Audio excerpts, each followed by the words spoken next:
כולנו שמענו את המושג אכילה רגשית, לרוב כמשהו שצריך להפסיק, לשלוט בו, להתמודד איתו. אבל מה אם נגלה שכל אכילה היא רגשית? מה אם גם הסלט הכי ירוק ומודע שעשינו לעצמנו אחרי המדיטציה, הוא בעצם ניסיון להרגיש משהו? בפרק הזה נצא למסע בין הקיבה ללב, בין הדופמין למקרר, ונשאל למה אנחנו אוכלים כשאנחנו מרגישים, ואיך זה דווקא דבר כל כך אנושי, אולי אפילו חכם. יהיה גם מדע, גם הומור וגם תובנות שאולי יגרמו לכם לחשוב אחרת בפעם הבאה שתפתחו את המקרר.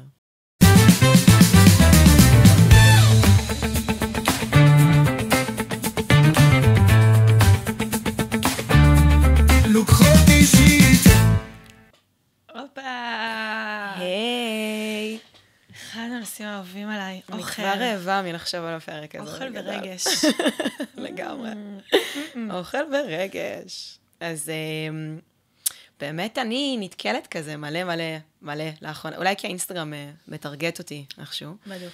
במלא כזה שיח ברשתות, או כזה כל מיני דיאטניות או תזונאיות, או כאלה שמגדירות את עצמן כאלה ואחרות, שמדברות על אכילה רגשית. ועל איך טריקים לנהל אכילה רגשית, לשלוט בה, לזה, איך אני נמנעת מבינג'ים, איך אני פה, איך אני שם. כולנו שם. אני שמעת מלא על זה. נון סטופ. עם כל התקופה שעברה וזה, זה אחד הדברים שמנהלים אנשים, בעיקר נשים, אבל אנשים בטירוף. וואו, זה קטע מטורף. וכאילו לי עלה כזה לראש באמת, אולי אנחנו נדבר כל אחת קצת על איך העולם שלה ככה סביב עולמות האכילה, או הדבר הזה. לאו דווקא אכילה רגשית, אלא בכלל. יש לנו עולמות שונים על אכילה. יש לנו עולמות ממש ממש שונים, יש לציין. וואו. נכון, תספרי. שזה כאילו מוזר, כי כאילו אכילה זה נגיד דבר בסיסי, זה כמו שאנשים התווכחו על כמה פעמים נושמים בדקה. נכון, או הולכים לשירותים. איך אני נושמת שונה ממך, וואו, זה כאילו, וזאת אומרת, אכילה זה כאילו דבר נורא נורא בסיסי, שמקיים משהו בחיים, ואז אני ואת שגדלנו באותו בית מגיעות ואומרות, תקשיבו, יש לנו הרגלי אכילה, וואו. או מנגנוני אכילה שונים לחלוטין. נכון. אז אני אגיד שאצלי, תמיד אכלתי, ותמיד גם, אני זוכרת בתיכון וזה, בתקופות מבחנים או בתואר, חברות שכזה, יו, איך את מצליחה, כשאת בלחץ את לא אוכלת יותר או פחות, וזה, והאכילה שלי לא הייתה משתנה בשום כאילו פורמט. וואלה. הייתי אוכלת אותו דבר, לא יותר ולא פחות, תמיד. עד הגירושים. ורק אז הבנתי מה קרה, הפסקתי פשוט לאכול, לא מרצון, לא ממודע, לא יכולתי, אני אספר גם על דברים שקראו לי כזה אחרי ההריונות, שזה כאילו סוג אכילה אחרת, אבל אני זוכרת שפעם ראשונה שהרגשתי שמצב נפשי משפיע על ההרגלי האכילה שלי, היה אחרי הגירושין, מה שאני מתארת אותו כאיזושהי חוויה דיכאונית מסוימת, ואז היה לי פשוט חוסר רצון לאכול. נכון. זוכרת את התקופה הזאת שלך. ממש, ואנשים כאילו באים וכזה אומרים, וואי, זה יופי, את מרזה, כאילו, ועושה ספורט, ואז אני כזה, כן, אבל רגע, אני לא אוכלת, ואני רצה כדי להרגיש את הגוף, אז לא, זה לא אותו דבר. אז זה בעצם המקום הראשון שנתקלתי כמה רגש מנהל אכילה.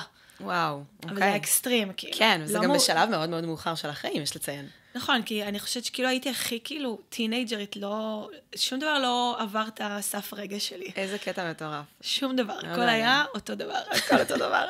זה מדהים, מדהים. כן, אני באמת לא זוכרת אף פעם שגם חוויתי ממך כאילו איזשהו עניין סביב אכילה, זה תמיד היה מאוד משוחרר, מאוד פתוח, מאוד כזה, מאוד טבעי, כזה סביב אוכל. אז אני אגיד שהסיפור שלי עם אוכל קצת יותר מורכב. אז גם אני חושבת ששנינו חיינו בסופו של דבר באותו בית, אבל כן בדיעבד אפשר להגיד שהיו שם התנהגויות אכילה לאו דווקא תקינות. נכון, גם יש עשור בינינו שמפריד, אז... נכון, אז באמת אני חייתי לתוך זה קצת יותר כזה. נכון. כן. אז אני סביב גיל תיכון, 16-17, הובחנתי עם הפרעת אכילה. התפתחה אצלי הפרעת אכילה, ככה לפתפתה. שבאמת היו בה... זה לא מצחיק, אנחנו צוחקות, כי אנחנו מותר לנו, זה נושא מאוד מאוד רציני, כן, לכו לטיפול אם צריך, אבל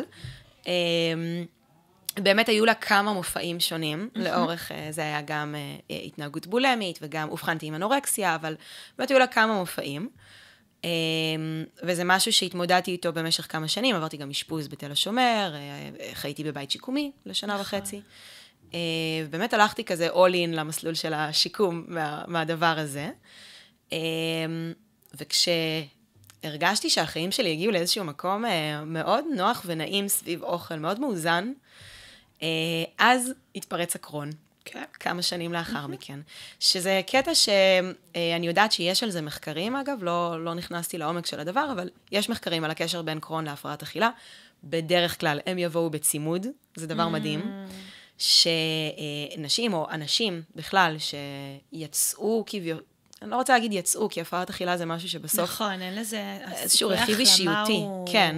מאוד מאוד קטן. כן, זה סימפטום של רכיב אישיותי, ובאמת המנגנון, הרבה פעמים של אדם שיש לו הפרעת אכילה, או הייתה לו הפרעת אכילה בעבר, המנגנון של שליטה יבוא לידי ביטוי בסוף דרך אוכל, גם אם זה... נכון. אז אנשים באמת הרבה פעמים שכבר כביכול הגיעו לאיזשהו מצב מאוזן, לפחות במדדים שבהם נבחנות הפרעות אכילה, הרבה פעמים יפתחו הפרעה אוטואימונית אחרת של מערכת העיכול, איזושהי דלקתיות כרונית. יש לזה הרבה הסברים. אני, כשבאמת התפרץ אצלי הקרון, אז אני זוכרת שעברתי בין כמה דיאטניות, וכולם נתנו לי תפריטים מאוד נוקשים, של אסור לך זה, אסור לך זה, אסור לך זה, אסור לך בשר, ואסור לך דגים, ואסור לך חלב, ואסור לך סיבים, ואסור לך פירות, ואסור לך ירקות. הייתה תקופה ארוכה שכאילו חייתי על קוואקר וביצים קשות ולחם לבן. כזה, זה היה התפריט שלי. הייתי בדיכאון קשה, ממש. כן. כן, ממש בדיכאון קשה. והמצב שלי רק החמיר. ואז הגעתי לדיאטנית, במקרה מישהי כזה אמרה לי, בואי תפגשי אותה, היא מומחית גם להפרעות אכילה וגם לקרון. פעם ראשונה שהגעתי למישהי שעוסקת בגם וגם. וזה היה תור של, אני חושבת שזה שעה שישבתי אצלה, והיא ממש פתחה איתי את העבר. ושאלה אותי, בואי תספרי לי רגע על האכילה שלך בעבר. אמרתי לה, וואלה, הייתה לי הפרעת אכילה, שתדעי, כאילו כזה. והיא נכנסה איתי ממש לפינות שלה, כאילו, איך ההפרעת אכילה באה לידי ביטוי, ומה היה שם והכל. בסוף הפגישה, ציפיתי שהיא תיתן לי תפריט, כמו כולן. ואני יושבת מולה, והיא אומרת לי, טוב, עד הפגישה הבאה שלנו, תאכלי מה שבא לך. אני הייתי מבועטת. הסתכלתי עליה ואמרתי, זה חוסר אחריות. אני עם קרון, אני מאובחנת עם מחלה דלקתית כרונית, איך את אומרת לי לאכול מה שאני רוצה? זה לא יכול להיות. אמרה לי, לא, תקשיבי לי, והיא גם לא הסבירה לי, היא לא אמרה לי למה. תקשיבי לי מה תעשי. את כל רגע נתון, תבדקי מה בא לך לאכול, מה החשק שלך באותו רגע, תאכלי, ואם את מרגישה טוב, תצייני לך את זה איפשהו, ואם את מרגישה לא טוב, תצייני לך את זה איפשהו אחרת. ואת תדעי, לכי רגע קודם עם החשקים שלך, ואז תראי איך הם משפיעים על מערכת העיכול. כזה. מעניין. יצאתי משם בפאניקה, הייתי הפוכה. באמת, זה כאילו מישהו, שמעת לי את האדמה פתאום, אמרתי, איך זה הגיוני בכלל?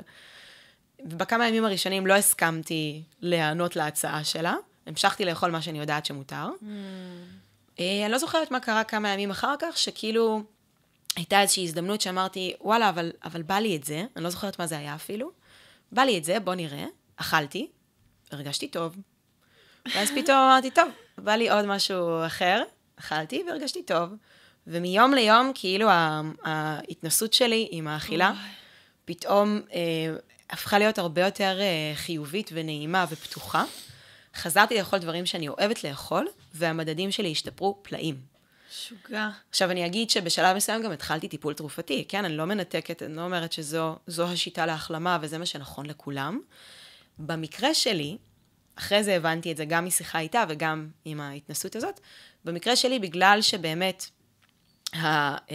האכילה שלי מאוד מאוד מאוד רגשית, מאוד מאוד מעורבבת עם הרגש, ועם הרקע שלי בהפרעות אכילה. ברגע שנתנו לי רשימת איסורים, התודעה שלי והנפש שלי היו במקום כל כך רע. רעב. כן, שזה ממש החזיר אותי גם לחוויה של ההפרעת אכילה ברמה הגופנית. נכון.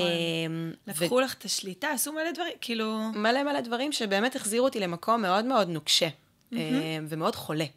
ובאמת, ברמה הפיזיולוגית, המשכתי להיות חולה. כי זה מאוד מאוד, הקשר בין הקרון להפרעת אכילה, אצלי ואצל, אני מניחה שאצל הרבה, אבל הוא מאוד מאוד הדוק. כן. כי יש שם משהו של האיסור ושל השליטה באכילה, ושל כאילו הניתוק הזה מה בא לי ומה אני רוצה, שמקיים את החולי, בין אם זה בהפרעת אכילה ובין אם זה בקרון. וואו. ולכן כשאני נתקלת היום בכל מיני ניסיונות לשליטה באכילה רגשית, בא לי באמת לצרוח את הדבר הזה, כן, שאכילה היא רגשית. משוגע. שוב, אני רוצה שתחזרי על זה. כל אכילה היא בעצם רגשית. נכון, כל אכילה היא רגשית. את יודעת שזה מחזיר אותי לאחד הפרקים שאמרת שיש לנו בעצם מוח בקיבה, בבטן. נכון, לגמרי. וזה כאילו גם מתחבר כאילו למהלך שלי versus המהלך שלך, כי לי, כאילו כילדה, אני זוכרת שהייתי נורא אנליטית ונורא זה, חשבתי באמת מהמוח. ואת יותר רגשית. נכון. והבטן, יש אנשים, באמת, סוגי אנשים שמסתובבים בעולם, והם מודעים מאוד למה הבטן שלהם אומרת על דברים, והם פועלים לפי זה. ואז אני אומרת, כן, אז האכילה שלהם תהיה שונה. נכון. הם יסתכלו על העולם הזה בצורה שונה. נכון. מעניין. אז באמת הרבה פעמים קורה שגם אנשים שהם אולי, זה כאילו קצת נושא אחר, אבל באמת יש אנשים שיש להם איזושהי רגישות יתר, ברמת מערכת העצבים, או ברמה האמפתית. ממש. וכשאדם כזה, אני נגיד, יודעת להגיד על עצמי שאני כזאת. אני גם סומטית יותר, זאת אומרת, אני חשה את הגוף שלי יותר. כן. וכשאני מתעלמת, אני מתעלמת מהרצונות של הבטן שלי, או ממוח המעיים שלי לצורך העניין, הוא תוקף אותי חזרה. אז התעלמתי שנים ארוכות, בהפרעת אכילה ניתקתי את הקשר הזה, ובסוף, שוב, זה לא באמת סיבה ותוצאה, אבל כנראה שיש קשר. אבל זה גם אחת מהסיבות והתוצאות, בדיוק. נוכל להסביר את זה ברמה מדעית, טיפולית, הורמונלית, נפשית, רגשית. ויש גם את המערכת הזאת שאומרת, כאילו, וואלה, לא הקשבת לי. נכון. בבקשה, הנה, מצאנו לך סיבה להקשיב. ממש ככה.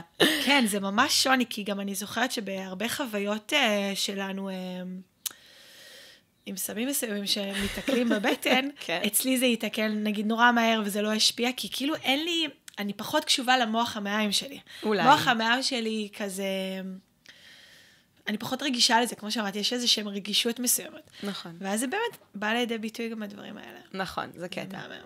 אז בואי נדבר קצת, בא לי לשמוע קצת מהכובע שלך גם כיועצת הנקה, על איך זה רגע ברמת ההזנה התינוקית, איך תינוק חווה אכילה. כי בעיניי שם זה מתחיל, הרי שם זה איזושהי עדות באמת ללמה האכילה היא רגשית. בדיוק, אז זה נורא מעניין שאת מביאה את זה, כי אני בגישה, וגם עשיתי את זה עם הבנות, כל אימא שפונה אליי על איך להכיר לתינוק את המוצקים וזה, אז אני אומרת לה, רגע, עצרי. דבר הבסיסי שכל אימא צריכה לדעת על להכיר ולחוות עם התינוק שלה את המוצקים ואת החוויה של האוכל, היא שאוכל היא חוויה. היא פשוט חוויה. העולם של התינוק בשלב הזה מתפתח מאוד מהאורליות שלו. זה שלב שהתינוקות מכניסים דברים לפה, את הידיים, מכניסים אגרופים, כזה בוחנים את הגבולות גזרה, אפילו כזה כמו עושים, כאילו הם מקיאים. זה נורא נורא חכם, הם בוחנים את מה אני יכול להכניס, מה אני רוצה להכניס, ויש להם שליטה. פעם ראשונה בחיים שלהם, מאוד קצרים כרגע, יש להם שליטה. ואנחנו הורים מפחדים, מה אנחנו עושים? לוקחים את השליטה אלינו. נכון. ולרוב נראה אמהות מכניסות כפית לתינוק, שזה נראה כאילו לאנשים שלא מכירים את העולם הזה, דבר הגיוני להכיל תינוק. אבל ברגע שהמיומנויות הבסיסיות שלו התקבעו, והוא יודע להחזיק דברים ולהביא אותם לכיוון כללי של הפה, התינוק אמור וצריך לאכול לבד. וואו. וזה מה שנותן לו שליטה וביטחון בעולם. אז זה איזשהו אבן דרך בסיסית שאני אומרת לי מאוד, כאילו, אם אין לך את האג'נדה הזאת, או את פחות קרובה אליה, אז אני לא הבן אדם להכיר לך את העולם של לחשוף מוצקים, כי אני מאמינה שזאת החוויה שלהם. כאן מתעצבת כל החוויה, ובגלל זה גם את תראי הרבה תינוקות שהם רגישים למרקם. מה הופך תינוק לרגיש למרקם? יש לו את אותה לשון, את אותו פה. מה שהופך זה החוויה שלו מול המקום הזה. הדרך שהנגישו לו אותה, כמה שליטה ובחירה הייתה לו, ומשם באמת הכל מתחיל. וגם לבנות שלי הייתי כזה בבייבילד ונתתי להם דברים שהם בטיחותיים עבורם, אבל הם בחרו מה לאכול. ובגלל זה יש לי בת שאוכלת הכל, ויש לי בת שאוכלת דברים מסוימים, כי זאת בחירה שלה. זאת המערכת שלה, זה המוח מעיים שלה שרוצה. ואם מחזירים את זה שנייה לאמא, אוקיי?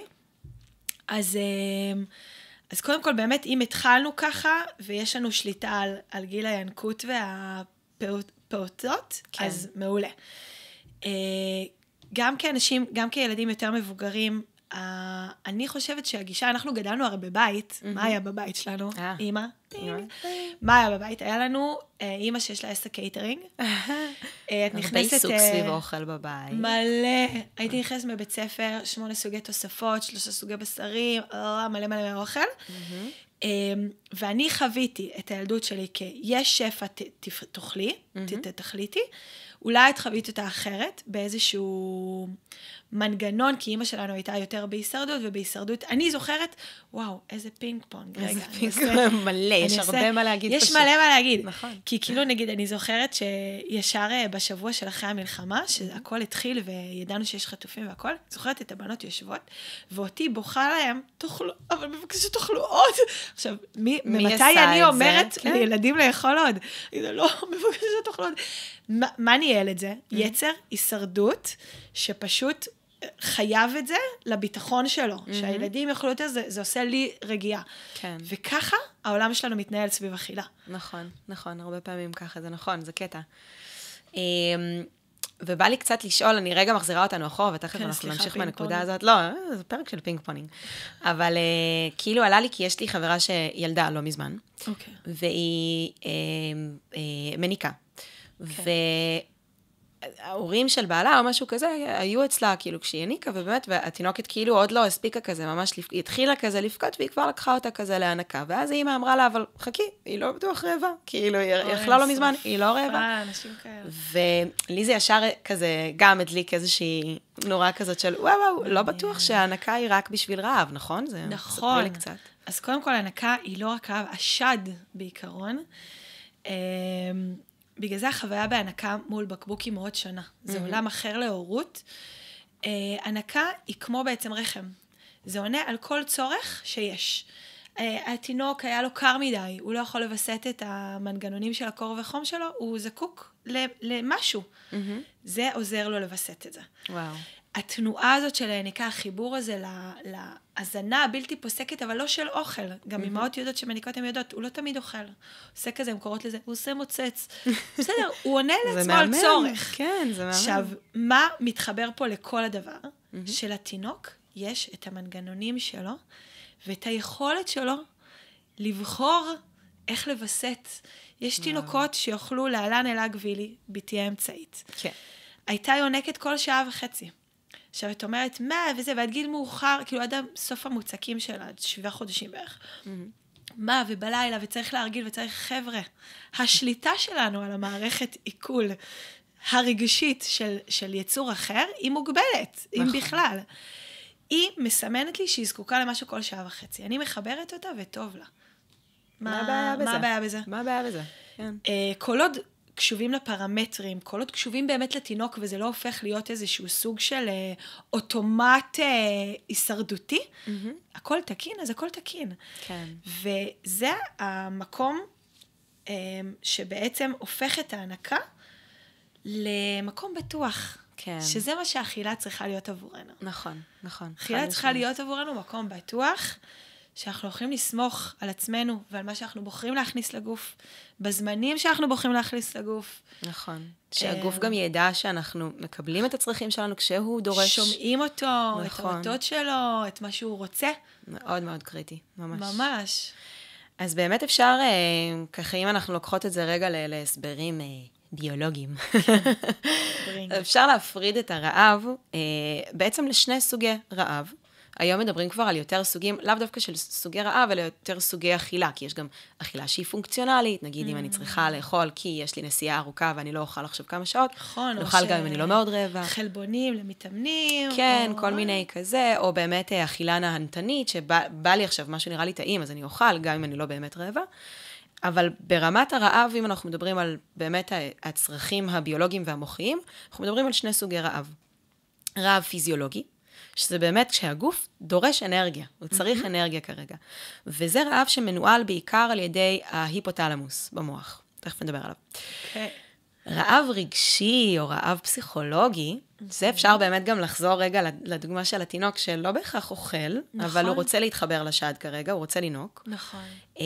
שזה באמת כשהמערכת או כשהגוף מחפש ניחום, פיצוי, או דרך לבסט או להפחית סטרס. יפה. ממש. וזה משהו שמנוהל על ידי מערכת אחרת במוח, על ידי מערכת הגמול. אז זה שתי מערכות שונות שפועלות, ושתיהן יניעו אותנו לחפש אוכל. ממש. אז באמת ההיפותלמוס הוא ככה החלק העיקרי שאחראי על תחושת רעב ושובע, הוא זה שגם כמו מנהל את אנחנו לא ניכנס לענייני משקל כאן, אבל הוא מנהל בסופו של דבר מה שנקרא set point. set point זה המשקל שבו הגוף שלנו יודע להיות מאוזן, מבוסת, כל המערכות פועלות כמו שצריך. יפה. וזה ההיפותלמוס קובע עוד כשאנחנו עוברים. מעניין. ממש. אז הרבה פעמים ניסיונות שלנו, אגב, לשלוט במשקל ולשמור על משקל מאוד, מאוד נמוך, אנחנו נראה שמערכות בגוף נפגעות. אני בתקופה שסביב הקרון, שכבר הקרון עצמו היה מנוהל, זאת אומרת, לא הייתה דלקתיות, אבל הייתי עדיין במשקל נמוך יחסית לגוף שלי, שוב. כן, לסט פוינט הזה. בדיוק, ברמת לא יודעת, BMI או כל המדדים, whatever, הכל היה תקין, אבל המערכת ההורמונלית שלי לא פעלה. וזה עדות מאוד מאוד מאוד קריטית לזה שאני לא בסט פוינט שלי. כן. הגוף שלי מכיר משקל אחר שבו הוא מתפקד. מדהים, וזה נקבע בעוברות. בעוברות, כן. וזה לא משהו, זאת אומרת, זה משהו שאנחנו משחקים איתו לאורך החיים, כי הוא משתנה. אם אנחנו יורדים קצת במשקל או עולים קצת במשקל, אבל אז יש מחירים, בדיוק. כן. כן. אז זה באמת משהו שהוא קבוע לכל אדם באופן אינדיבידואלי. זה לא קשור ל-BMI ולמדדים, זה מטורף. זה פשוט מדהים איך שזה משחרר את המקום הזה של כאילו, של זה נקבע, ואת יודעת, וכל אחד יודע את זה על עצמו. נכון. אין, גם אם הייתי 5 קילו יותר והרגשתי, אבל טוב, השיער שלי פרח, הציפורניים שלי היו מושלמות, כל אחד יודעת או יודע, שזה כנראה מיטבי בשבילו, זה המאוזן שלו. נכון. גם אם לא בא לנו שזה יהיה. גם לא בא לי להיות את 5, וואלה, אבל בא לי לעשות. בא לי חיים כל בריאים, כן, בא לי שהגוף שלי יתפקד כמו שצריך, בא לי להרגיש טוב, ולא להיות חלשה או עייפה. אז זה באמת איזשהו סט פוינט שהוא קבוע, ואם אנחנו מתעלמים ממנו, יש לזה מחיר. בוודאי. אז זה ככה, ההיפותלמוס שולט בזה. בעצם כשרמות הגלוקוז בגוף יורדות, אז ההיפותלמוס יוטט לנו, תאכלי, עכשיו. ואז באמת יש איזשהו רעב, שאם הרמות גלוקוז מאוד נמוכות, אז יש איזשהו רעב מאוד, כאילו, יצרי כזה. דוחפת. הכל, יכול הכל. כן. ויש שני הורמונים ככה מרכזיים שמשחקים תפקיד, יש את הלפטין ואת הגרלין. אז הלפטין זה הורמון סובה, הוא מופרש מהקיבה כשהקיבה ריקה, והוא ייתן אות למוח, אני רעבה, תאכלי עכשיו, כזה. הקיבה אומרת למוח, אני רעבה, אני ריקה, תכניסו לי אוכל. כן. והגרלין זה בדיוק הפוך, הורמון רעב. הפוך, כן, הורמון סובה. אז הוא מופרש כשהקיבה מלאה, והוא ייתן אות למוח, וואלה, סבתי, עצור. יש אנשים שזה משובש אצלם, א', זו שאלה ראשונה. כן, חד משמעית. ושתיים, מה קורה באמת בהפרעות אכילה, שמשבשים באופן יזום את מנגנוני הרעב והסובה. יפה, אז זה באמת... כאילו, זה הורמון שאפשר להזריק אותו? בגדול, אני די בטוחה שכן, אני לא יודעת מה ההשפעות שלו, כשהוא מוזרק באופן חיצוני, אל תפסו אותי במילה, אני לא נכנסתי אם אפשר לקבל אותו מבחוץ כל פרק או לא. מפנות אתכם לרופא המשפחה, כן, להמשיך את השיח תבדקו את זה. מעלות ספקולציות. כן. אבל כי זה מעניין, כי אני אומרת, דופקים איזשהו מנגנון מסוים. נכון, חד משמעית. ואז באמת הרבה פעמים, לי במשך שנים אחרי ההפרעת אכילה, ועד היום זה... זאת, היום אני הרבה יותר מחוברת לזה, אבל אחרי עבודה מאוד מאוד קשה. כן. אבל במשך שנים לא באמת ידעתי מתי אני רעבה ומתי אני שבעה. משוגע. הוויסות ההורמונלי הזה של ההורמוני סובה ורעב השתבש לחלוטין. כן. כי רוב הזמן הייתי מרגישה שבעה, כי זה מה שהגוף שלי למד, הוא הסתגל למצב של רעב. אז הסט פוינט, כאילו הנקודת בסיס שממנה מתפתח רעב, הייתה אצלי הרבה יותר גבוהה מאצל בן אדם אחר. כשהגעתי כבר למצב של רעב, זה כנראה היה במצב של רעב קיצוני. כן. שהגוף כבר ממש... eat or die. לגמרי. וגם לגבי סובה, לא הייתה שם תחושת סובה אמיתית. בשנים הראשונות, כן, בשנים הראשונות הייתי יכולה להיות שבעה ממעט מאוד אוכל, ויכול להיות שעם הזמן זה גם השתנה לאיזשהו סובה זאת אומרת, שהוא לא מחובר, אז אני לא באמת מרגישה את התחושת סובה, אז אני לא יודעת מתי לעצור. נכון. אז זה באמת איזשהו שיבוש הורמונלי. אפשר לעבוד על זה, אפשר, זאת אומרת... להיות יותר מודעים, איזה קטע זה כאילו לאמן את המוח ואת המערכות, להיות מודעים להורמון כל כך קטן, אנדיאט מהותי. מהותי. של רמות הכי קטנות. מתי אתה שדה? מתי אתה... עכשיו, מה באמת עוזר לבסט את זה? ואני מדברת על מצבים כמו הפרעת אכילה, או מצבים שבהם יש איזשהו שיבוש מאוד מאוד חמור במערכת הזאת, אז כן מה שיעזור זה ליצור איזושהי שגרת אכילה קבועה. כמו שמנסים לנרמל את תינוקות. כמו מעקף, כן, זה כמו מעקף כזה. בדיוק. שאומר, לא סומכים פה על הדבר הזה, אנחנו עושים משהו קבוע שיקיים. נכון, ואז באמת הגוף מסתגל לרמות מסוימות של אוכל, לכמויות מסוימות של אוכל, פתאום שמים לב שאם אוכלים, הרי נכון, יש אנשים שקמים בבוקר ולא רעבים. כן. תכף נדבר גם על זה, כי זה סימן לאיזשהו סטרס כרוני. זה לא אמור לקרות. אז מה עושים כל האנשים שעושים את ה-6-18, זה 8-16, אז ברור, עושים צום עד 12, אני יודעת מה? שוב, דעתי האישית מיותר לחלוטין. זה לא הדרך שבה הגוף רוצה להיות מנוע. זה שוב איזשהו ניסיון לשליטה. כן. הגוף יודע, הרי מה הרעיון? לייצר...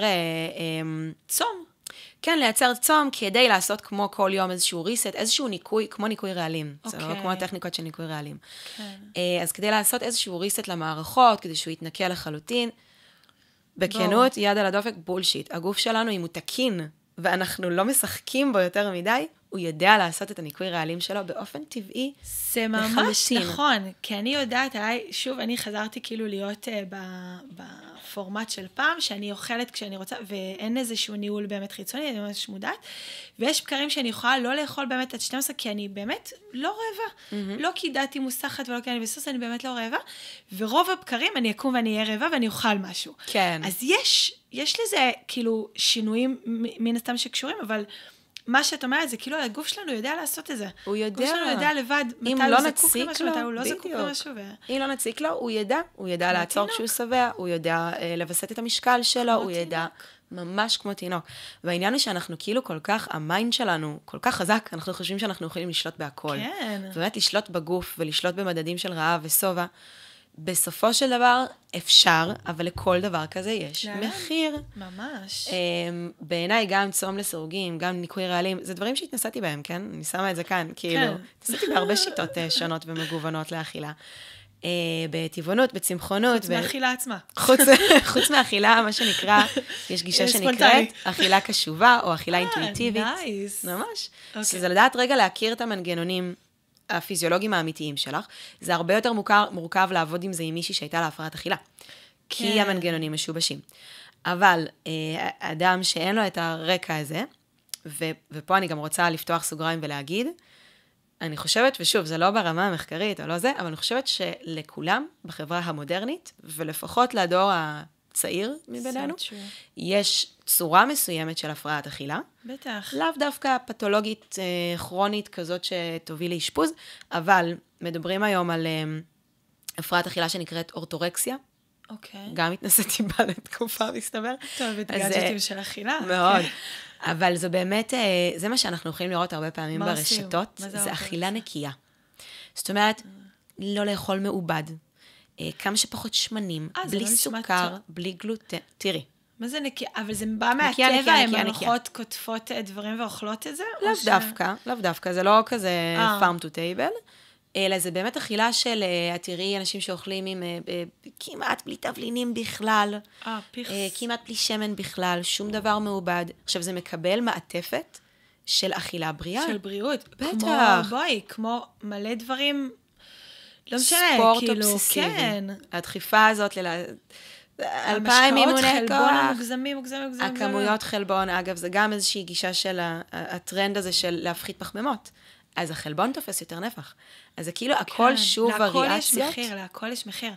והכל גם וריאציות של ניסיונות שליטה בגוף, והגוף שלנו מספיק חכם כדי לדעת מה הוא צריך כשהוא צריך ואת הכמויות שהוא צריך. שימי לב נגיד לפני וסת. מה קורה הרבה פעמים? אומייגאד. ספרי.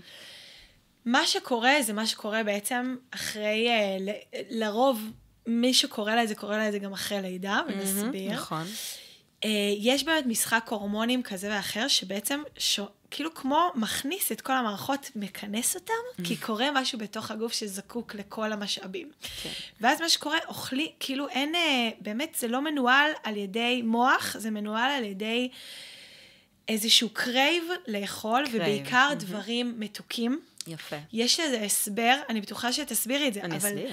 אני יכולה לספר על עצמי שאחרי כל הלידות, וגם אני ממש מנרמלת את זה לאמהות שאומרות לי כזה, יואו, מה אני כזה לא מספיקה, אני כזה, תקשיבי, את לא צריכה להתנצל. שימי לך עוגות, לי עבד, עוגות עוגיות, בזמן ההנקה, ליד המיטה שלי, עוגות עוגיות קורנפלקס וזה, מי שרוצה תמרים וזה סבבה. או אוכל ג'אנק פוד. לא יכולתי לאכול אוכל מבושל, או קינוע, אם היו מדברים איתי על קינוע או סלט, הייתי מקיאה בפה. לא יכולתי, המערכת שלי לא הייתה מוכנה להזין את עצמה בדבר הזה, זה היה נכווה לי הדבר הכי נוראי בעולם. ובגלל שהייתי קשובה, יכולתי לספק לי ולתינוקת את שתי המערכות האלה. הייתי שמחה ומוזנת, אולי בהרבה סוכר, סבבה, אבל כאילו, אז אותו דבר כמו וסת. נכון. אז באמת מה שקורה, וזה נורא, כאילו, באמת נשים יכולות לחוות את זה אולי קצת יותר מגברים, שיש להם איזשהו שינוי הורמונלי כל 24 שעות. לנו יש תקופה בחודש, ממש בימים, בשלב הלוטלי המאוחר, זה נקרא, בימים לפני הווסת, שהקרייבינג למתוק ולפחממות הוא בלתי נשלט. בטח. וזה תקין, בואי להגיד, זה לא עכשיו, כאילו זה לא איזה משהו משובש, ואם נענה לזה, או נענה על הצורך הזה, ונאפשר לעצמנו רגע את הימים האלה בחודש, ליהנות ממה שבא לנו לאכול, כנראה שגם נהיה הרבה יותר שמחות בתקופה הזאת, והרבה פחות עצבניות, ולחוצות, וחסרות סבלנות. וזה גם זה כמו הירגע. נכון. זה קרייב, זה עולה, זה כמו גל. זה עולה וזה יורד כמו שזה עלה. אם נותנים לזה את המקום, אם לא, זה יקבל מימד אחר, מפלצתי יותר כנראה. בדיוק. אז באמת ברמה ההורמונלית מה שקורה שם, כי הרבה פעמים, כאישה את יכולה לחוות את זה ולא להבין למה את כאילו, מה זה שיט הזה? מה, אין לי שליטה עצמית? מה, אין לי זה? לא, את בסדר גמור. בשלב הלוטואלי, זאת אומרת, ברגע שעברנו את השלב של הביוץ בחודש, האסטרוגן יורד, הפרוגרסטרון עולה, אני זורקת פה שמות של הורמונים, כשהפרוגרסטרון עולה, אנחנו בעצם הרבה פחות נגישות לסרוטונין. שסרוטונין זה הורמון שככה מבסט תיאבון, מצבי רוח, גם חשק מיני אגב. אין לנו גישה לזה. אין לנו גישה לזה. עכשיו, מה קורה בעצם כשיש לנו פחות סרוטונין בגוף? הגוף דורש סרוטונין, אחרת אנחנו נהיה עצובות ומדוכדכות ועצבניות. בוכה. ויהיה לנו הרבה יותר קשה לתפקד, גם ברמה החברתית מן הסתם, אבל בכלל. כן. הגוף, בגלל שהוא כזה חכם. זה מערכת, כן. ממש. אז הוא מנסה כל הזמן שיהיה לנו איזשהו הומאוסטזיס, כל הזמן לחזור לאיזשהו קו אמצע. עם איזון כזה, כן. ירדנו ברמות סרוטונין, הוא ידרוש אותו מבחוץ. איפה אנחנו מקבלות סרוטונין? פחמימות. אומייגאד. כן, פחמימות, שוקולדים, כל דבר מתוק, כן, כל סוכר. יש לי שאלה. נו. מה קורה לצליאקים? וואו, זה קשה, אני מניחה שעדיין יש את הקרייב הזה. אבל הם לא יכולים למלא אותו הם לא יכולים בצורה... כן, הם כנראה ימלאו אותו בצורת מתוק אחר.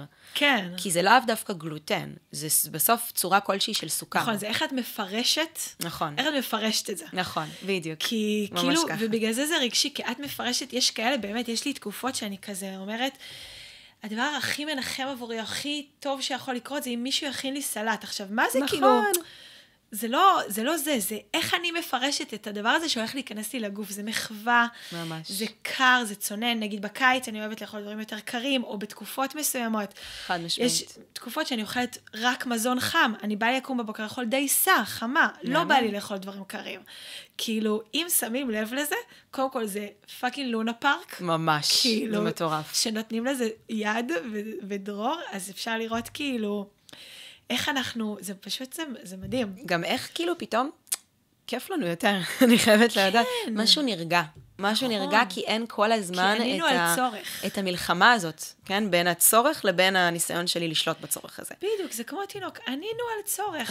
זה לא תזונתי עכשיו לאכול עוגה, אחלה. בסדר, ובוא נשים את זה בפרופורציה, שככל שאנחנו נענה על יותר ויותר ויותר צרכים, בסוף, שוב, אמרתי, זה כמו גל, זה עולה ויורד, הקרייב הזה יעלה, נממש אותו, הוא ירד. לא כל יום נרצה לאכול רק עוגות. מזה, נסמוך, גם הגוף וגם אנחנו, התודעה שלנו, נכון. תסמוך עלינו, המוח האחראי שמקבל את ההחלטות, שאנחנו עושים טוב לטובת המערכת. זאת אומרת, אני לא מונעת מעצמי, כאילו, איזה מחשבה מוזרה, למנוע מעצמי דברים, ואז מה אני חושבת, כאילו, את מי אני מנסה לרמות פה? נכון, נכון. את להבין. אז זה כמו איזושהי תזונאית שהכרתי פעם גם, אמרה לי כזה, כאילו, היה איזשהו שלב שאמרתי, אני רעבה עכשיו, אבל זה עוד לא השעה לצהריים, כזה משהו כזה. שרופה, כמו אבא. כן, כזה, זה לא השעה לצהריים, זה לא לגיטימי. אז אמרה לי, רגע, אבל אני צריכה פיפי עכשיו, אבל עשיתי כאילו לפני חצי שעה, אז זה לא הזמן, אז אני אתאפק. אומייגאד, ממש. אני מבינה, אוקיי. כן, כמו תינוק, אוי, לא עבר זה צורך, כן. תנו לזה לקרות, זה מהמם, זה יענה על הצורך, זה הכל. מהמם. ובסוף באמת אנחנו יכולים לראות גם אם יש את הקשיבות הזאת, זה לאו דווקא קרייבינג, אלא באמת דרישות או צרכים. ממש. אז נשים לב גם שמשהו עומד מאחורי זה. זאת אומרת, אני נגיד בתקופה קצרה, הייתי כמה שבועות בהיריון, והגעתי להיריון כצמחונית, לא, אכלתי דגים, אבל פה ושם מעט, אבל בגדול הייתי צמחונית ברוב התזונה שלי, ובאיזה יום, ב-10 בבוקר, 10 פאקינג בבוקר, כל מה שרציתי היה קציצות עוף. באמת, לא יכלתי להשתחרר במחשבה הזאת. רק קציצות עוף, הייתי חייבת קציצות עוף של אימא שלנו. מדהים. באופן ספציפי. עניתי על הצורך הזה, והייתי כל כך מאושרת. איזה אושר, איזה והייתי אושר. כל כך מסופקת, ואז הבנתי, רגע, הגוף שלי ביקש משהו. כנראה היה חסר משהו, היה חסר ברזל, היה חסר איזשהו רכיב אחר, לא משנה. גם צורך בשוקולד הרבה פעמים, חסר מגנזיום. אפילו כאילו, כן, לכל הקונסטלציה הזאת. כן, יש פה איזושהי דרישה שהיא מעוגנת בסוף, בצורך האמיתי הביולוגי שלנו. ממש. זה לא רק כי אין לנו שליטה, או כי אנחנו זללנים, או כי לא יודעת מה. יש לי כן נקודה להביא, כן. שבעצם לשאול מה הצורך הזה, זה נורא מזכיר לי, יש בקבלה איזשהו מקום, איזשהו מושג שנקרא כוח התנגדות. אוקיי. ומה שזה עושה, זה אומר כאילו, תשאלי, כשאת רוצה לאכול את השוקולד הזה, תשאלי מה הצורך ומי מדבר את זה. וזה כמו כל דבר שהבאנו את שני הצדדים, להקשיב לבפנים ולהקשיב לרצון. ואם אנחנו שמות באות לשולחן ואומרות, תקשיבו, כל אכילה היא רגשית. היא מלווה באיזה מעטפת מסוימת של צרכים ושל הורמונים ושל רעב, שהוא גם פיזיולוגי וגם רגשי. אז זה בסדר לשאול את השאלה, יהיו פעמים שנסרב לזה, יהיו פעמים שנלך עם זה, וזהו, זה פשוט, כן. כן, כי זה באמת, נגיד אני הרבה פעמים נתקלת בכאלה עצות, ואני רגע רוצה להניח כאן, זה לא שאנחנו מעודדות לאכילה רגשית כל הזמן. כן, לא אומרים, תתפרעו, בא לכם עכשיו לפתוח את המקרר ב2 לפנות בוקר, תעשו את זה. לא, שנייה. לרגע להכניס מודעות לדבר הזה, כן. ובאמת לרגעים להגיד, אני נגיד, עברנו השבוע, אנחנו מקלטות את הפרק הזה בעצם אחרי יום הזיכרון. עברנו שבוע של יום הזיכרון. וואו, אני חוויתי את השבוע הזה, בין הדברים היחידים שנחמו אותי, היה לשחרר במקום של האכילה, ובאמת לאכול את כל השיט שכאילו יכלתי, כזה. כל מה שרצית. אבל ידעתי גם, באותה נשימה, שאלה ימים מאוד מאוד מורכבים, אני מודעת לזה שזאת אכילה רגשית. אני מודעת לזה שזה כרגע עונה לי על צורך רגשי ותו לא, כנראה. נכון. וזה בסדר בימים האלה, אם זה מה חוויה של רגע לאפות עוגה עם חברים ולאכול אותה ביחד, וזה מה שענה לי על הצורך, מהמם. זה מה שהייתי צריכה באותו יום. יכול להיות שביום אחר אני אתקל ברגע של, וואלה, בא לי עכשיו משהו ואני יודעת שזה ממקום רגשי, אבל אני אבחר לעשות איזשהו אקט אחר. רגע לפרוק את מה שאני מרגישה עם חברה או עם הבן זוג או עם מטפלת. רגע לצאת להליכה ולשחרר את זה באיזשהו אופן אחר. מושלם. אין בעיה, זאת בחירה. בדיוק, המודעות זה מה שהופך את זה, על לזכור שיש ימים שהם כאלה וכאלה, ובאמת, ובמצבי קיצון מסוימים, להלן אחרי הגירושים, או סביבה של טראומה, או כל דבר כזה, אז ספרי על החוויה הזאת, איך בעצם זה פוגש את הרעב שלנו. אז זה נורא מעניין, כי כאן אני מרגישה שאפשר לחלק את זה קצת לשני מנגנונים כזה. יש או שני טיפוסים, נכון? יש טיפוסים, יש את הטיפוס שיגיד סביב סטרס, סביב לחץ, סביב טראומה, סביב חוויה רגשית מאוד קשה.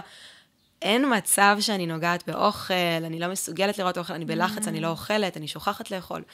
ויש את הטיפוס שיגיד, סביב סטרס, זה הדבר שמבסט אותי. כרגע אני אוכלת יותר, אני אוכלת יותר מהרגיל, כי יש איזה משהו כזה של... זה משאיר את החיות אצלי. נכון. סוג של... נכון. אז זה באמת...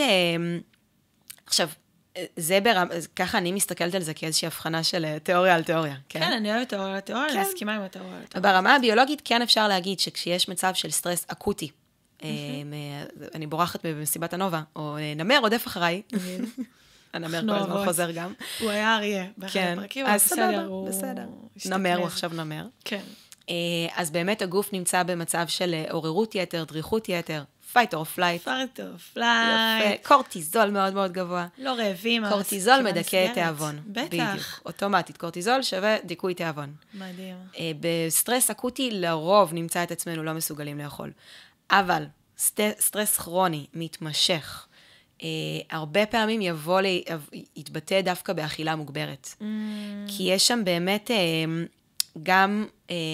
גם שוב איזשהו שינוי הורמונלי שקורה, לא רק אצל נשים, אלא גם אצל גברים. שוב, כנראה כנשים נחווה את זה יותר חזק. כי אצלנו ההורמונים משחקים... כי יש איזו רגישות להורמונים, כן. בדיוק, הם משחקים באמת תפקיד אחר. כן. וגם אפשר להסתכל על זה ברמה המופשטת, כי הגוף מתכונן לשעת חירום. אז הוא אוגר אנרגיה, הוא אוגר עוד ועוד, ובעיקר פחמימות, שוב נחזור לזה, ומאכלים שומניים. מעניין. כל מה שיכול באמת לספק אנרגיה לגוף. מזכיר את ה... ירקות פחות יענינו אותנו. מסביר את הג'אנק שהייתי חייבת ג'אנק. בדיוק, ירקות פחות יענינו בשלב הזה. היה נורא ספציפי. מאוד מאוד ספציפי, כי זה מה שהגוף רוצה לאגור כרגע, כדי להתכונן לאיזשהו מצב חירום מתמשך. וזה גם הרבה תלוי, את יודעת, בנטייה אישיותית, במשפחתולוגיה שלנו, באיזון הורמונלי. מה שמותר, מה שאסור, מה שהסביבה שלך עושה. נכון, בנטייה תרבותית באמת. ממש. כן. מעניין. זה נורא מעניין הדבר הזה. אז כזה נקבץ רגע את הכל. כן. אז תקריא לנו איזה שיר מתוק. אכילה היא רגשית. זה מתחיל בעוברות. יש לנו סט פוינט בעוברות, זה משוגע. ואז אנחנו חווים את עולם האכילה. אם יש לנו הורים מודעים, אז אנחנו נחווה אותו כתינוקות, כבופה פתוח וביטחון, לחקור את העולם הזה ולהיות קשוב לתחושות שלי. נכון. אם לא, אז יש יותר כמו התנהגות שולטת על החוויה הזאת. גם כמבוגרים או בני נוער או מכאן והלאה שיש לנו מודעות, אנחנו עדיין נהיה נתונים לשינויים הורמונליים, לתקופות מסוימות, לאיך הגוף שלנו זקוק לדברים שונים במהלך היום, בשעות שונות. מודעות, הקשבה, נרמול ופחמימה. פחמימה זה הפתרון להקרא. חבר'ה, פחמימה זה לא סתם אומרים פחמימות מנחמות, הנה הוכחנו את זה, פחמימה באמת מנחמת. הוכחנו את זה. משפטית. כן, לגמרי. טוב, אז אני אקריא לנו קטע קצר ומתוק מהשיר אוגה, אוגה, אוגה. של שלומית כהן אסיף. כשאני עצובה, אני בולעת אוגה. לא חתיכה, לא פרוסה, את כולה. ואז אני קצת שמחה, קצת תפוחה, ובעיקר קצת רוצה עוד אחת. בדיוק. אז זה באמת מסכם את הדבר הזה. ממש, אנחנו אוהבות עוגות, והלוואי שיש לכם בקרבת מקום, אם עשינו לכם חשק, ולכל נושא אחר, כל שאלה, אנחנו פה, תמצאו אותנו, ויאללה, שיהיה יום טוב. נתראה בפרק הבא. יס. לוקחות אישית. תודה שהייתם איתנו בפרק הזה של לוקחות אישית. אם נהניתם או לקחתם משהו מהשיחה, נשמח אם תשתפו, תדרגו ותמשיכו את הדיון איתנו ברשתות החברתיות. חשוב להבהיר שהמידע שאנחנו חולקות כאן מבוסס על חוויות אישיות, ידע מחקרי ושיח פתוח, אבל הוא לא מחליף ייעוץ רפואי, טיפולי או מקצועי מכל סוג. אם יש לכם שאלות אישיות או צורך בייעוץ מקצועי, מומלץ לפנות לאיש או אשת מקצוע מתאימים. ניפגש בפרק הבא.